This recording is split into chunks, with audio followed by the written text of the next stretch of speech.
하나님께서 오늘 예배 가운데 주시는 은총의 말씀은 신약 성경 빌립보서 4장 4절로부터 13절까지의 말씀입니다. 한 절씩 교독하겠습니다. 주 안에서 항상 기뻐하라. 내가 다시 말하노니 기뻐하라.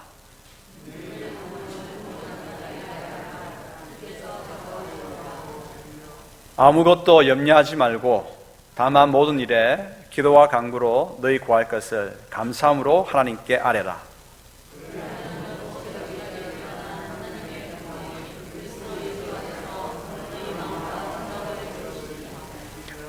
끝으로 형제들아, 무엇이든지 참되며 무엇이든지 경건하며 무엇이든지 옳으며 무엇이든지 정결하며 무엇이든지 사랑받을 만하며 무엇이든지 칭찬받을 만하며 무슨 덕이 있든지 무슨 기림이 있든지 이것들을 생각하라.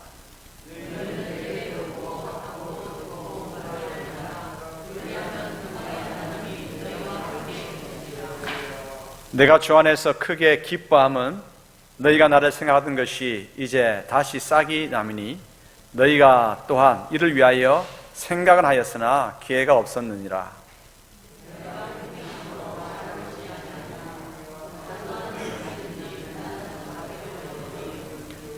나는 비천에 처할 줄도 알고 풍부에 처할 줄도 알아. 모든 일, 곧 배부름과 배고픔과 풍부와 궁핍에도 처할 줄 아는 일체의 비결을 배웠노라.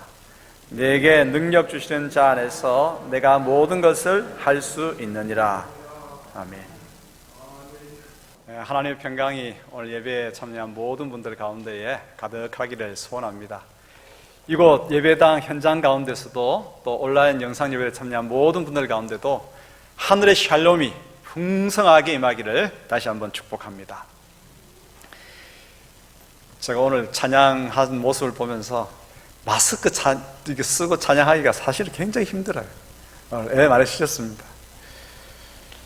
우리 모두는 지금 코로나 우울을 겪고 있습니다. 지난 시간 새롭게 생긴 신조어 코로나 우울에 대해서 이야기를 좀 했죠. 우리 모두는 지금 코로나 우울을 겪고 있고, 그래서 우리에게 가장 필요한 것은 다름 아니라 기쁨입니다. 왜냐하면 우리를 둘러싸고 있는 대부분이 근심거리이기 때문이죠. 무엇보다도 건강이 걱정입니다.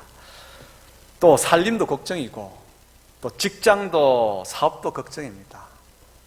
또 이웃도 형제도 만나야 되는데 그 만남도 걱정이고, 자녀 교육도 걱정이고, 예배도 걱정이에요. 다 걱정이에요. 그러다 보니까 이 근심이 가득한 이 시대에 요청되는 것이 무엇입니까? 그것은 기쁨인 것입니다. 사도 바울은 선교하다가 지금 로마 감옥에 수감되어 있습니다. 그런데 그는 빌립보 교회에 편지를 쓰면서 항상 기뻐하고 또다시 말하노니 기뻐하라고 그렇게 교훈합니다. 그는 어떤 형편에 처했든지 자신은 기쁨을 유지하는 방법을 배웠다고 하면서 기뻐하라고 강조합니다. 우리에게 지금처럼 기쁨이 필요한 때가 없었죠.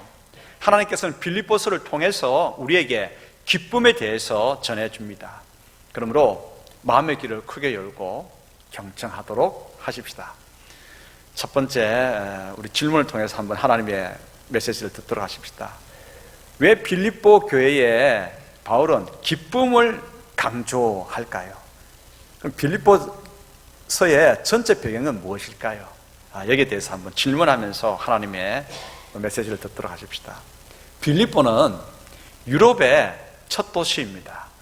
마게도냐라고 불리우는 큰 나라, 큰 땅의 수도가 빌립보 성입니다. 빌립보.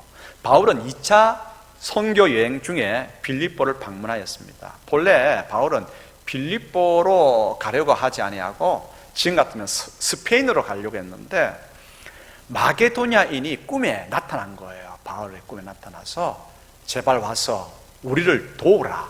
무슨 말이겠습니까?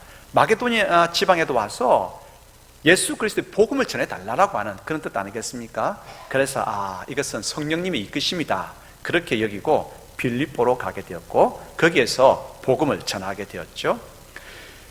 빌립보 교회를 이루고 있는 성도들은 몇 명 되진 않지만 그 모두가 대부분 극적인 신앙 체험을 통해서 믿음을 가지게 되었습니다. 빌립보 지역의 첫 성도는 누구냐면 우리가 익히 알고 있는 자주색 옷감 장수 루디아였습니다. 이 루디아 아주머니는 바울이 설교할 때 말씀을 듣는데 아주 열심히 청종하는 거예요. 그 청종하다가 결국은 큰 회심을 경험하게 되었습니다. 두 번째 또 교회는 누구겠습니까? 귀신 들려가지고 점치던 소녀였습니다. 바울은 이 귀신을 그 소녀에게 내어 쫓아주고 고쳐주었습니다. 그래서 고침받은 그 소녀가 빌립보 교회의 두 번째 교인이 되죠. 그런데 그 소녀로 봐서는 잘된 일인데 그 주인이 가만히 있겠습니까? 그 소녀를 데리고, 귀신 들려서 점치던 그 소녀를 데리고 점집을 운영하던 주인은 바울을 고소한 겁니다.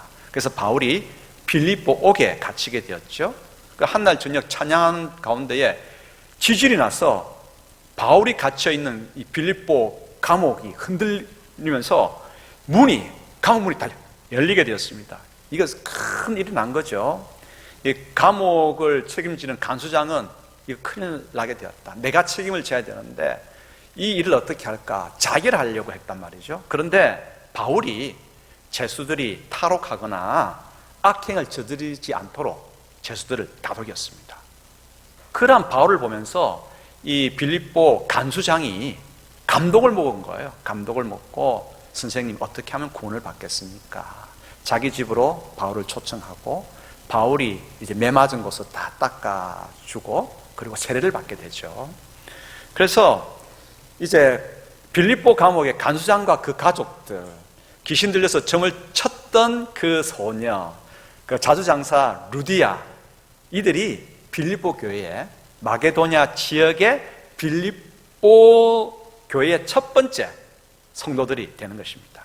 그들은 루디아의 집에 모이면서 예배를 드렸죠. 비록 숫자는 적었지만 그들은 극적인 신앙 체험을 다들 했기 때문에 바울과는 굉장히 가까운 그런 관계를 가졌고요. 서로 격려하고 위로하며 신앙생활을 잘해 갔습니다. 궁핍한 중에 그들이 있었지만 바울이 선교할 때는 그 자신들도 가난한 가운데서도 힘을 내어서 헌금해서 그 헌금한 돈을 바울에게 보내어서 바울이 선교 여행을 하는 일에 적극적으로 돕기도 했고요. 필요한 물건들을 보내기도 했습니다. 그런데 한날 소식이 들려왔습니다. 어떤 소식이었냐면 바울이 선교하다가 붙잡히게 되었고 로마 감옥에 지금 갇혀있다라고 하는 그런 소식을 듣게 된 겁니다. 빌립보 교회 교우들이 근심하게 되었죠. 이를 어떻게 하나. 선생님이 지금 잡혀서 감옥에 갇혀있으니까 근심 중에 기도하면서 또 헌금을 했습니다. 헌금해서 그래도 옥바라지라도 좀 잘해야 드려야 되겠다. 마게도냐 지역 교회 가운데에 신실한 일꾼이 있었는데 에바브로 디도라고 하는 사람이 있었습니다. 에바브로 디도에게 헌금을 맡기고 그래서 전해주도록 하고, 에바브로 디도는 그 로마에 남아서 바울이 옥중 생활을 잘할 수 있도록 돕는 그런 일을 맡겼습니다. 이 에바브로 디도가 충성스러운 사람이고 신실한 사람이었기 때문에 잘 감당했습니다. 그런데 이를 어쩝니까? 에바브로 디도가 무슨 질병인지 모르지만 중태에 빠졌습니다. 죽음 직전까지 갔습니다. 그러니까 바울이 얼마나 근심이 되겠습니까? 자기를 옆에서 도우러 왔고 빌립보 교회가 또 헌금을 보내어서 이 사람이 가지고 왔는데 이 사람이 지금 중태에 빠진 거예요. 또 빌립보 교회는 또 얼마나 걱정이 되겠습니까? 자신들이 부탁할 때에 기꺼이 그 일을 맡아주고, 그런데 이 사람이 죽게 되었으니까 얼마나 걱정이 되었겠습니까? 나중에 어떻게 되었겠습니까? 하나님께서 이 에바브로 디도를 죽음 가운데서 살려주셨어요. 극적으로 일어났어요. 그래서 이 바울이 너무 감사하잖아요. 감사해서 빌립보 교회에 그 감사의 마음을 전하고자 합니다. 편지를 쓰는 거죠. 그 편지 쓴 것이 빌립보서예요. 다시 에바브로 디도에게 쓴 편지를 들려주고 정말 고맙다. 당신들의 그러한 격려가 나에게는 너무나 큰 힘이 되었고, 그리고 내가 옥에 갇힘으로 당신들에게 근심을 끼쳤고, 에바브로 디도가 나를 돕다가 또 죽음 직전까지 갔기 때문에 당신들이 크게 염려했는데, 그런데 근심과 염려 중에도 우리가 할 일이 있다. 그것은 뭐냐? 기뻐하는 일이다. 기뻐하자. 주 안에서 기뻐하자. 그래서 빌립보서의 핵심 주제는 딱 한 가지입니다. 주 안에서 기뻐하는 것입니다. 사실 우리가 코로나 우울을 겪고 있고 이 팬데믹 현상을 지금 지나면서 많은 부분에 대해서 힘들고 어려움을 겪죠. 근심될 수밖에 없죠. 하지만 바울이 옥에 갇혔을 때 빌립보 교우들이 걱정한 것만큼 걱정했겠습니까? 또 그들이 파송한 신실한 일꾼 에바브로 디도가 죽게 된 그 지점에 이르렀을 때에 그들이 정말 안타까워하며 염려했던 것만큼 걱정하겠습니까? 오늘 그래서 그러한 빌립보 교우들에게 하나님께서 들려주시는 메시지가 뭐냐? 너희가 염려와 근심 가운데 있느냐? 염려와 근심 가운데 있거든 너희가 붙들어야 할 하늘의 메시지가 있다. 그것은 기뻐하는 것이다. 기뻐하는 것이다. 여러분, 근심 중에 붙들어야 할 신앙 덕목은 기쁨입니다. 여러분, 묻겠습니다. 혹시 여러 가지 근심으로 지금 힘드십니까? 다 그렇죠? 그렇죠? 그러면 여러분, 일단은 기뻐하십시다. 하나님께서 우리에게 말씀하시는 첫 번째 메시지가 이것입니다. 근심 가운데 있느냐? 일단은 기뻐하라는 거예요. 빌립보서 4장 4절 같이 읽겠습니다. 주 안에서 항상 기뻐하라. 내가 다시 말하노니 기뻐하라. 아멘. 하나님께서 우리에게 두 번째로 말씀하십니다. 기쁨은 우리를 건강하게, 강건하게 만듭니다. 사도 바울이 기쁨을 강조하는 이유는 우리 몸의 건강을 위해서입니다. 몸이라고 하는 것은 육신만을 이야기하지는 않습니다. 성경이 말하는 몸이라고 하는 것은 영, 육, 혼 모두를 아우르는 말이죠. 기쁨을 통해서 우리 몸, 영, 육, 혼 전체가 건강해집니다.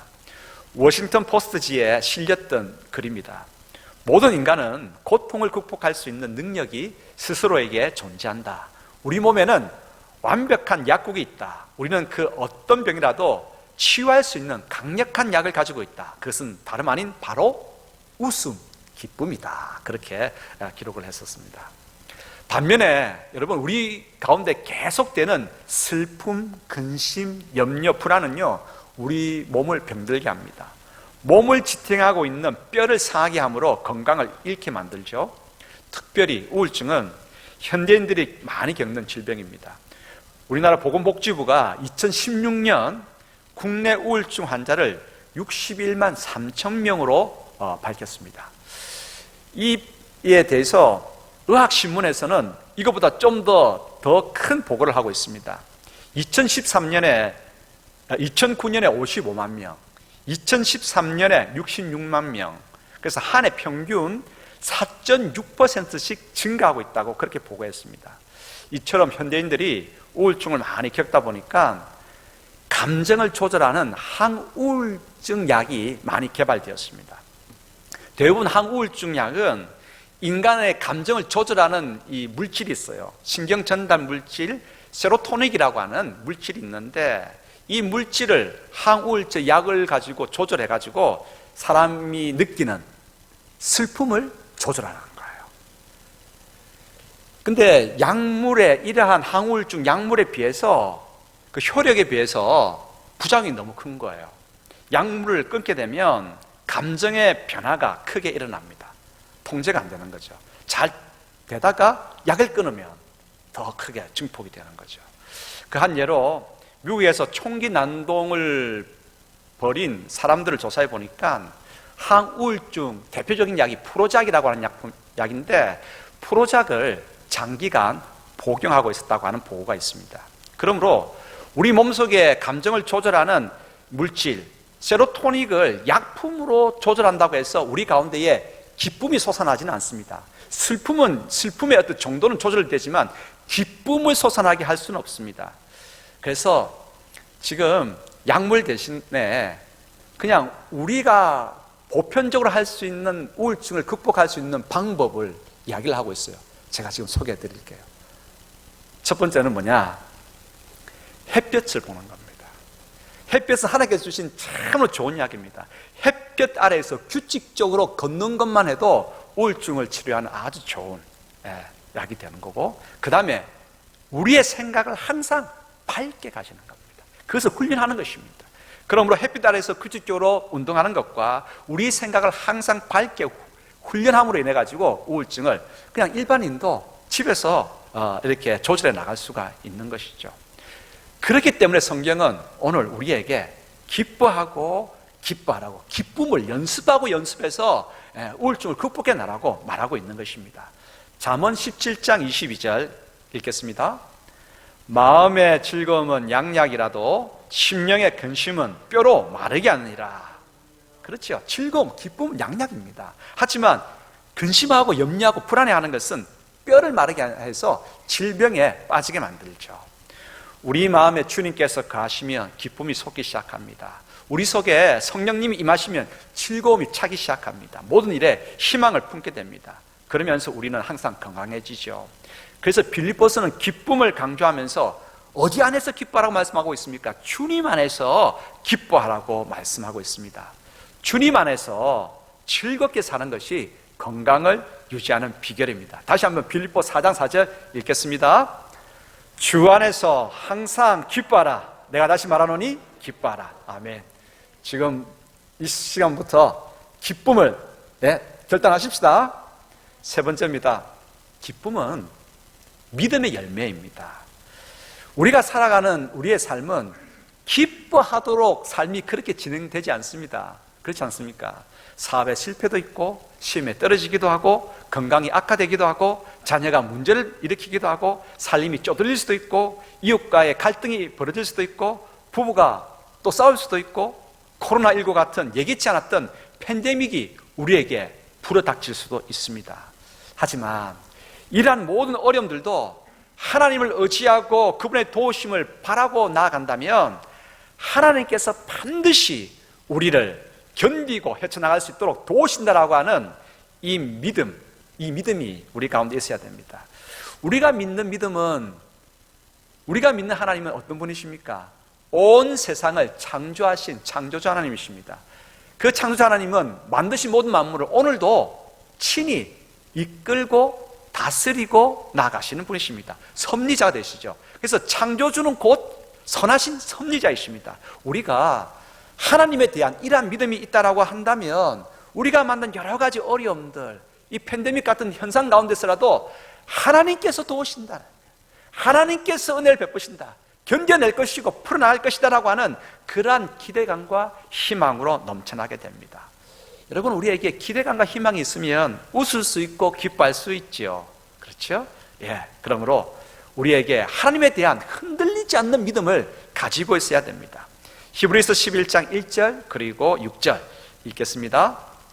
믿음은 바라는 것들의 실상이요 보지 못하는 것들의 증거니 믿음이 없이는 기쁘시게 못하나니 하나님께 나아가는 자는 반드시 그가 계신 것과 또한 그가 자기를 찾는 자들에게 상 주신 이심을 믿어야 할지니라. 아멘.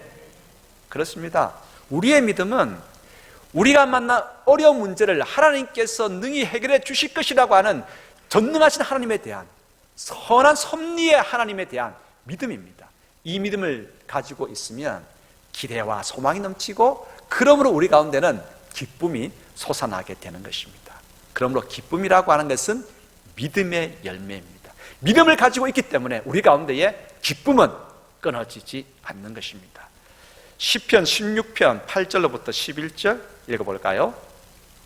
내가 여호와를 항상 내 앞에 모시며 그가 내 우편에 계심으로 내가 요동치 아니하리로다.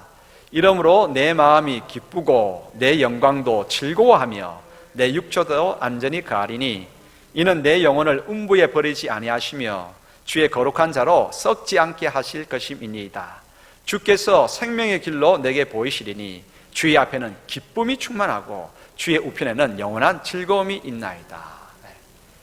하나님에 대한 믿음이 있잖아요. 우리로 하여금 헤쳐나갈 힘을 주시고 능력을 주시고 지혜를 주실 그 하나님에 대한 믿음이 있으니까 그 하나님을 내 앞에 모시는 거예요.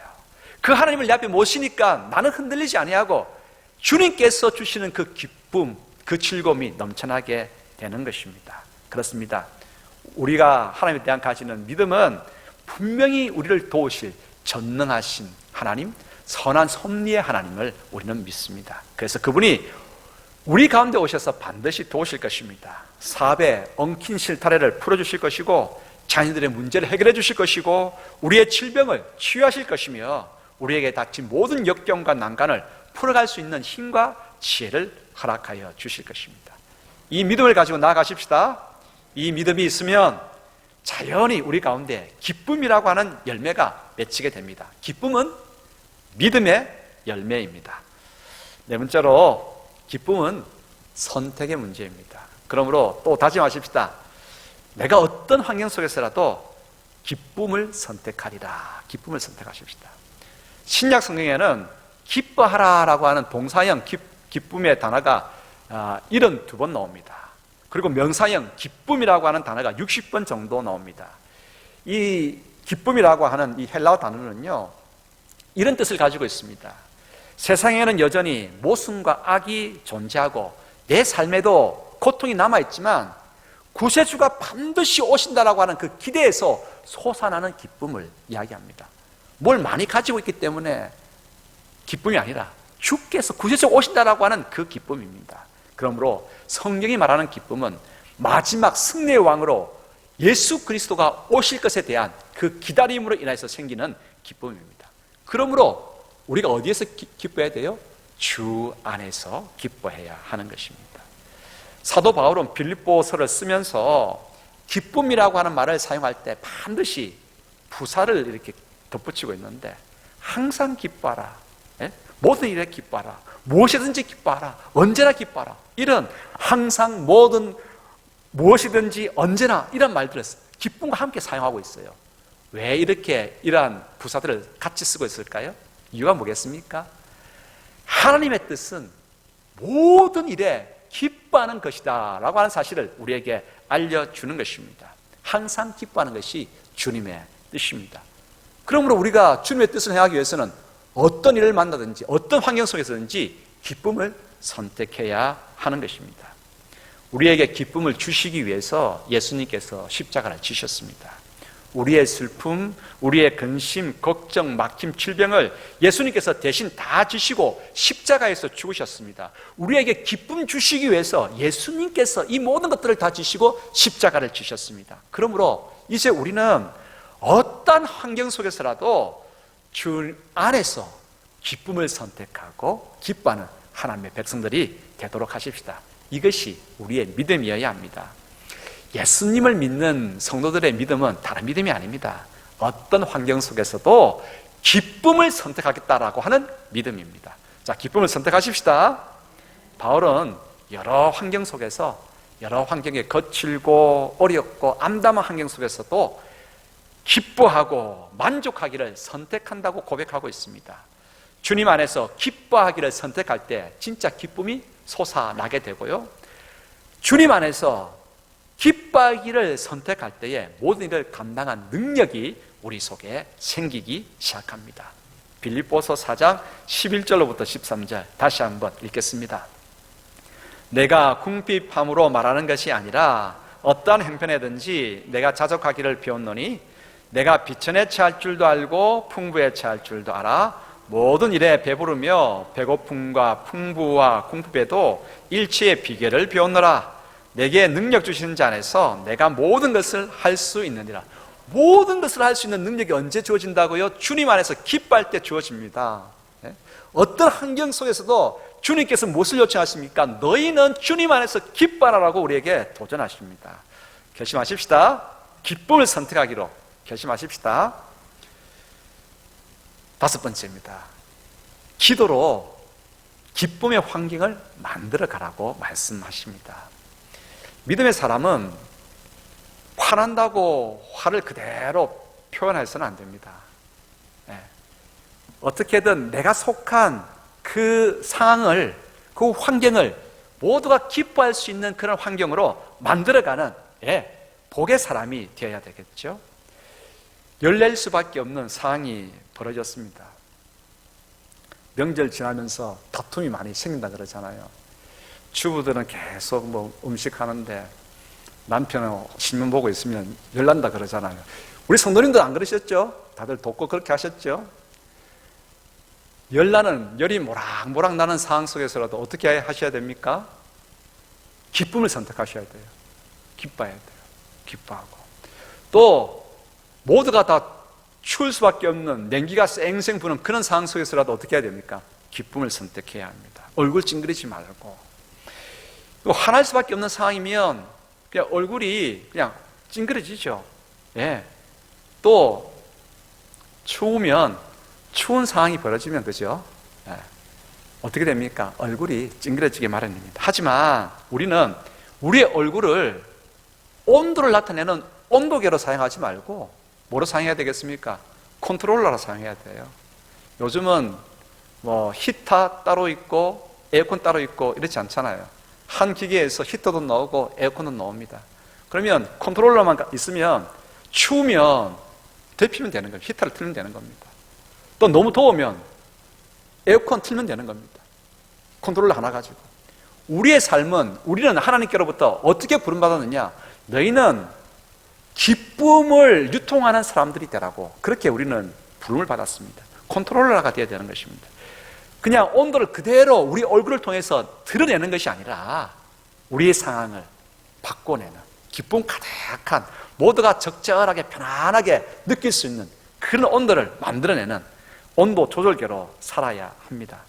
성령님 안에서 우리가 기도할 때 우리는 이렇게 살 수 있습니다. 분노할 수밖에 없고 그냥 화를 발할 수밖에 없는 상황 속에서라도 성령 안에서 기도하게 되면 우리부터 얼굴이 어떻게 됩니까? 환하게 웃음꽃을 피울 수 있고, 여러분 짜증나고 화낼 수밖에 없는 환경 속에서라도 누구 한 사람 환하게 웃고 있으면요, 그 웃고 있는 사람 때문에 덕택에 그 가정 전체가, 환경 전체가 환한 웃음꽃이 피기 시작합니다. 여러분들은 어떤 사람이 되면 좋겠습니까? 지옥에서 막 출장 나온 얼굴 찡그린 사람이 되고 싶습니까? 아니면 웃음을 전해주는 웃음의 전파자가 되고 싶습니까? 웃음의 전파자가 되고 싶죠. 기쁨의 전파자가 되고 싶죠. 로마서 14장 17절 읽겠습니다. 하나님의 나라는 먹는 것과 마시는 것이 아니요 오직 성령 안에서 의와 평강과 희락이라. 하나님 나라는 성령 안에서의 기쁨이라고 하는 것입니다. 먹고 마시는 것이 아니다는 거예요. 먹고 마시다 보면 누가 많이 먹었니, 누가 적게 먹었니 하며 다툴 수 있습니다. 그러나 하나님 나라는 무엇입니까? 기쁨입니다. 오늘 우리가 있는 모든 곳에서 기쁨을 흘려보내는 그런 사람들로 살 수 있게 되기를 바랍니다. 성님 안에서 기도하기 시작하면 기쁨을 흘려보낼 수 있는 그런 삶을 살아갈 수 있습니다. 예수님께서 이제 십자가를 지실 때가 다 되어서 제자들에게 제자들을 떠날 것이라고 이야기합니다. 그 제자들은 근심이 되죠. 선생님이 떠난다고 하니까 무슨 말일까 근심하게 됩니다. 다시 예수님께서 이야기하시죠. 내가 떠남으로 인해서 너희는 근심하지 말라. 성령님께서 또 다른 보호해 주시고 은혜를 베푸실 놀라운 하나님의 영이 오실 것이다, 보혜사가 오실 것이다고 이야기하십니다. 그러면서 성령께서 오시면 너희가 근심하던 모든 것들이 이제 다 바뀌어져서 기쁨으로 바뀔 것이다고 이야기하셨습니다. 그렇습니다. 성령님께서 오시면 우리 가운데에 기쁨이 충만하게 됩니다. 성령님께서 오셔서 우리의 기도를 돕기 시작하면 우리 기도로 통하여서 우리 얼굴에 웃음이 꽃이 피고 우리로 하여금 우리가 있는 모든 것 가운데에 기쁨을 흘려보낼 수 있도록 성령님께서 우리를 도우십니다. 요한복음 16장 19절로부터 22절 같이 한번 읽어볼까요? 예수께서 그 묻고자 함을 아시고 이르시되 내 말이 조금 있으면 나를 보지 못하겠고 또 조금 있으면 나를 보리라 하므로 서로 문의하느냐. 내가 진실로 진실로 너희에게 이르노니 너희는 곡하고 애통하겠으나 세상은 기뻐하리라. 너희는 근심하겠으나 너희 근심이 도리어 기쁨이 되리라. 여자가 해산하게 되면 그때가 이르렀으므로 근심하나 아기를 낳으면 세상에 사람 난 기쁨으로 말미암아 그 고통을 다시 기억하지 아니하느니라. 지금은 너희가 근심하나 내가 다시 너희를 보리니 너희 마음이 기쁠 것이요 너희 기쁨을 빼앗을 자가 없으리라. 아멘. 예수님께서 이제 십자가 지시고 하늘로 올라가심으로 인해서 누가 오셨습니까? 성령님께서 오셨어요. 오늘 우리가 예배하는 이곳 가운데도 성령님께서 함께 해주시고 우리 마음 가운데 성령님께서 임하셨습니다. 임하시고 계시고요. 우리가 성령님 안에서 기도하면 성령님께서 우리로 하여금 기뻐할 수 있는 능력을 주시고 또한 기쁨을 흘려보낼 수 있는 그런 은총을 우리에게 내려주십니다. 성령님을 의지하면서 기도하십시다. 예수님 안에서 간구하십시다. 그러면 주님의 여기신 성령님께서 모든 환경에서 기쁨을 유지할 수 있도록 도우시고 기쁨을 전하는 삶을 살아갈 수 있도록 우리를 도우십니다. 나이가 들면서 잃어버리는 것들이 있습니다. 없어져 가는 것들이 있습니다. 그 중에 하나가 무엇인지 아십니까? 무엇이 없어지겠습니까? 오늘 설교 맥락 속에서 그렇지요? 우리 성도님들 너무 지혜가 뛰어나가죠. 답을 바로 맞추시네. 나이가 들면서 없어지는 것이 뭐냐? 웃음이 없어집니다. 애들은요 깔깔깔깔깔 얼마나 많이 웃습니까? 애들은 하루 평균 300번 이상 웃는다고 합니다. 그런데 어른은 나이가 들면서 40대 이상 되면서 어른들은 고작 평균적으로 6번밖에 안 웃는다는 거예요. 가만히 한번 생각해 보시기 바랍니다. 여러분은 지금 많이 웃습니까? 김강자 권사님은 많이 웃으실 것 같아요. 근데 우리가 가면 갈수록 웃음을 잃어버리는 거예요. 그냥 무뚝뚝해지는 거예요. 다시 한번 회복해야 됩니다. 웃음, 기쁨이라고 하는 것은 고통의 해독제입니다. 우리 몸을 건강하게 만드는 영적인 비타민입니다. 인간이 지을 수 있는 가장 아름다운 표정이 바로 웃음, 기쁨입니다. 하나님께서 오늘 우리에게 복음을 말씀하여 주셨습니다. 그것은 뭐냐? 항상 기뻐하고 또 기뻐하고 주님 안에서 기뻐하라고 하는 것입니다. 그러면 우리 몸이 건강해집니다. 우리 심령이 하나님을 바라보는 그 믿음이 더욱더 뜨거워집니다. 그렇죠? 우리는 온도계가 아니라 온도 조절 장치로 세상을 그렇게 밝게 만드는 하나님의 사람들이 되어야 하지 않겠습니까? 기뻐할 때 기적이 일어납니다. 기뻐할 때 병이 치유됩니다. 기뻐할 때 길이 열립니다. 기뻐할 때 하나님의 돌보심을 경험하게 됩니다. 자, 그러므로 우리가 지금 이 순간부터 기쁨을 선택하고 기쁨 가운데서 늘 생활하도록 하십시다. 주님 안에서, 성님 안에서 기도하면서 기쁨을 흘려보내는 복의 통로로서 살아가는 저희 모두가 되기를 축복합니다. 기도하겠습니다. 아버지 하나님, 예수님 때문에, 예수님 덕택에 우리는 기뻐하고 웃을 수 있는 존재들입니다. 아버지 하나님, 은혜를 가득히 저희들에게 내려주셔서 항상 기뻐하며 살 수 있도록 도와주시고 저희들이 기뻐 웃음으로 말미암아서 우리 주위가 환하게 웃음꽃이 필 수 있도록 도와주시옵소서. 우리 가정이 또 교회가 이 땅이 그러할 수 있게 되기를 소원합니다. 예수 그리스도 이름으로 기도드리옵나이다. 아멘.